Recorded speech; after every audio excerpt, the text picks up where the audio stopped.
Okay, so we looked at how to use a single stream to just queue up things on it, but what if we want to improve the performance of this calculation by using more than one stream? This is the reason why I recorded the invocation time here, because I actually want to beat it. But in order to beat it, I need another stream. So there's going to be a lot of manipulations here for going from one stream to two. All right, so I'm going to have stream 1 and stream 2. And it means I need to replicate this for stream 1 and stream 2. And here comes the first problem. So right now we have just one set of device variables. But in actual fact, if I'm going to have two streams, I'm going to have two separate sets of device variables. So I'm going to control D as well. And I will have D1A, D1B, and D1C. And D2A, D2B, and D2C. And yes, this does imply that in many places, you basically have to take whole chunks, duplicate them, and add lots more stuff. So let me do that just briefly. So that's going to be D1A, D2A, and so on. And the host stays the same. So that's okay. But here, once again, we have to do something about this this loop, because now we want to selectively send the data to call the invocation on either stream 1 or stream 2. So, and yes, we're going to record everything on stream 1 for this session. Okay. So how can we split this into two separate streams? Well, what we can do is we can say that, well, if the value of I is even, so I send 2 equals 0, then we do it on, let's say, the first stream. Otherwise, we do it on the second. So let's quickly do that. Essentially, I'm going to just copy this and paste it here, and then we need to perform the whole bit with the adjustments. So in this case, it would be stream 1 like so, and everywhere we use D1A, D1B, D1C, D1A, D1B, D1C.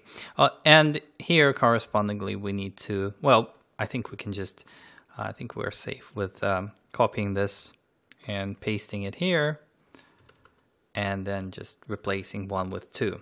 So 1, 2, ta-da, 10 occurrences replaced.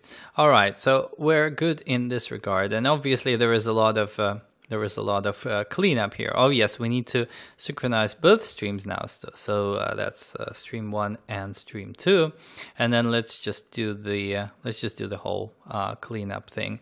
So this, just duplicate this and have freeing D1A, D1B, D1C, D2A, D2B, D2C, destroy stream 1, destroy stream 2. All right, I think we're good to go. Let's try compiling this. Yep, it's good, except that I think I kept it as, well, yeah, we're good to go. So let's actually run this and look at the timing. Can we actually beat 87 milliseconds? And here is your answer. Surprisingly enough, we cannot. And the reason for that is that we have to go back and look at our invocation and see what's actually wrong with it. So the assumption was that you would do queue this up on one stream, queue this up on another stream. But in actual fact, the operations for kernel launches are actually dependent on us having the D1A and D1B data and so on. So perhaps there is a better way that we can actually sequence these operations to sort of actually leverage some of the parallelism, at least a little bit. So what I'm going to do instead is I'm going to interleave these things with these things. So let's do it differently. So this time we're going to jump by chunk count times 2.